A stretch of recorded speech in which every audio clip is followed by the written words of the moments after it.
This is what we voted for. This is what we voted for.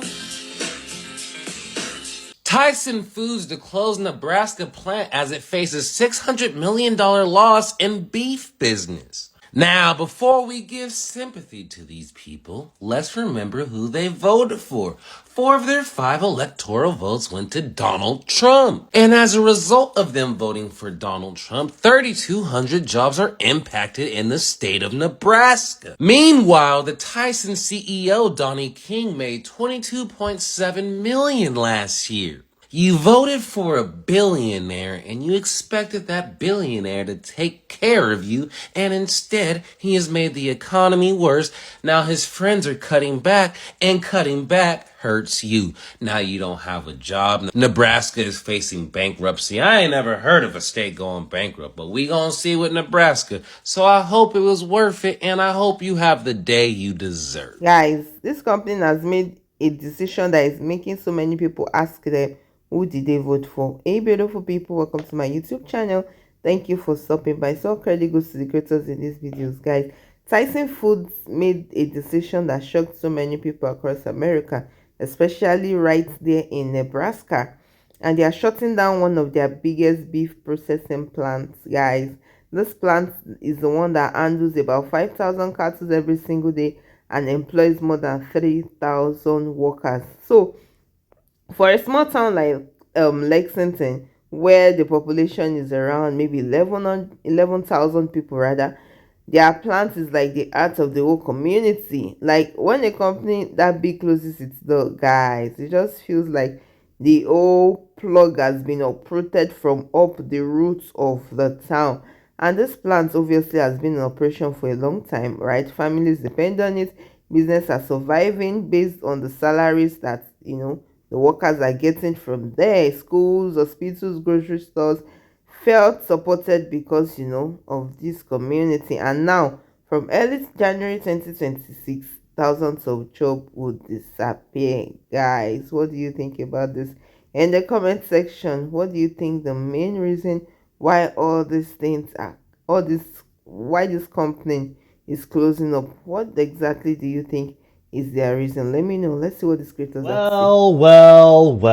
say. So this past Friday, Tyson announced that they were going to be closing a factory in Lexington, Nebraska that employs 3,200 workers. Because I think it's incredibly important to keep track of these things, a reminder that 72% of people in Dawson County, Nebraska voted for Donald Trump, and they voted for this to happen to themselves. And the reality is you probably voted just so that Riley Gaines could feel vindicated for finishing tied for 5th place. Not that we need further proof to explain why Donald Trump's trade and economic policies are disastrous for this country. This is actually real-time results. Starting on November 13th, where Trump announced that he is going to be rolling back tariffs on a wide range of agricultural products, including certain beef items. You can see this on the official whitehouse.gov website. The president has thus determined that certain agricultural products shall no longer be subject to the reciprocal tariffs. I'm sorry, wasn't this the foundation of the entire campaign that he ran on? Beef has its own little bullet point. And Trump justifies this by saying it is a move aimed at easing high prices and meeting domestic demand.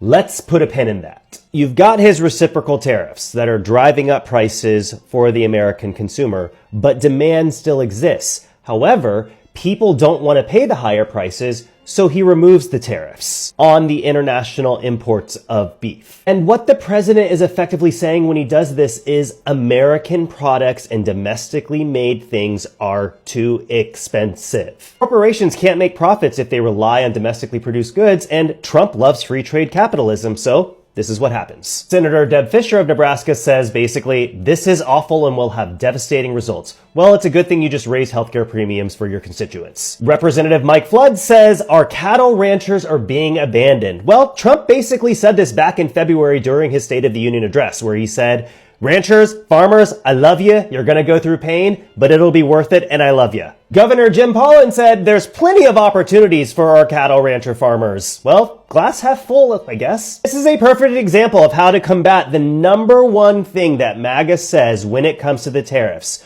If tariffs are bad, then why do other countries do it? Tariffs aren't bad. The EU uses tariffs very strategically. They use them, though, to protect their domestic manufacturers and industries. By putting tariffs on beef imports, it actually allows our cattle ranchers and our beef industries to be able to compete with the pricing from the other countries. When you lift the tariffs, then we rely on the foreign imports. The president just traded off our cattle ranchers in Nebraska for Brazil, Canada, Mexico, and you guessed it, Argentina. So a reminder to 72% of you in Dawson County, you absolutely voted for this. There are a lot of people that voted for this, and many people are saying that the reason behind the shutdown of this company is that, number one, there are fewer cattle in America now. I mean, the US cattle herd has shrunk to one of its lowest levels in decades, talking about droughts, high feed costs, climate problems, pasture losses, economic problems. All those things have made it so difficult for ranchers to raise large herds. So when there are fewer cows available, meat companies like Tyson must pay higher prices just to get enough animals to process, which means their costs to go up and their profits will definitely come down. So secondly, Tyson reported hundreds of millions of dollars in losses from its beef business this year, and they say their costs increased by nearly $2 billion because they had to compete harder for cattle, and you cannot run a huge plant if you don't have enough animals to process. And the company built to handle 5,000 cattle a day cannot survive if only half of that number arrives, guys. The truth is just that when costs rise and supply falls, the mathematics is no longer mathematics saying, it is no longer making sense. So I feel that Tyson is right sizing their beef operation. That means that they are trying to cut costs, reduce risk, and move production to other places where they can run in full capacity, guys.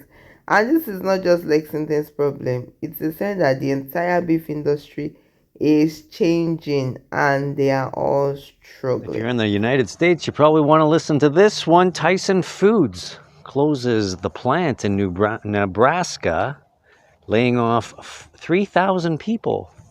And in this plant, it's one of the biggest beef producing plants in the country, taking care of 5,000 heads of cattle a day. Pay attention, a day. If you have this much protein leave the economy, what do you think it's going to do to the price of beef? Never mind that, what is it going to do for productivity? You see, human beings run on protein. And when you take 5,000 heads of cattle out of the food chain, it causes a lot of disturbance. So Tyson Foods decided to close their beef packing plant here in Nebraska. And it's out in Lexington, Nebraska. And of course, Deb Fisher takes right to Facebook and says things like, "Oh, I'm so upset at them. I'm going to have to get in touch with them." Really? Come on. So I put in the comments, because I don't normally comment on these, but I felt the need today. And I dropped down in the comments and said, well, so your actions, your policies, and your decisions, which attack their workforce and other things that they rely on, are finally coming home to roost. Do you blame them? And then I asked her, I said, do you think your policies maybe might not be the right path? And, I can't exactly remember the exact wording I did, but it was like basically saying, don't pretend. You're on the wrong path and you're making the wrong decisions, and it's going to bankrupt our state. And if you keep it up, you might be on the attack. Just gonna say, people might be upset at you. I don't live out west, but that's a western Nebraska environment, very rural, very red.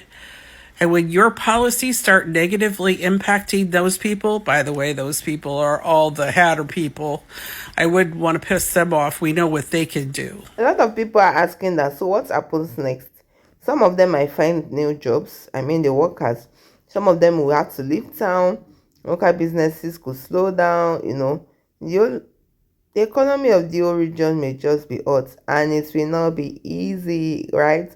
And so many people online are saying that who exactly did Nebraska vote for? Guys, let me know your thoughts in the comment section about this, because who protects us? Who protects people when businesses don't, right? And should all the small towns actually depend on these big corporations for job? And can food systems survive when the supply chain is so fragile? Guys, we don't know, maybe new businesses will come, or nobody even knows. Guys, this is more than a factory closing. It's a warning sign saying that the old system is cracking. Let me know your thoughts in the comment section. I really want to hear from you. And if you have found value in this video, don't forget to like, share, and subscribe. And I'll see you in my next video. Please stay safe. Mental health is important. Ciao.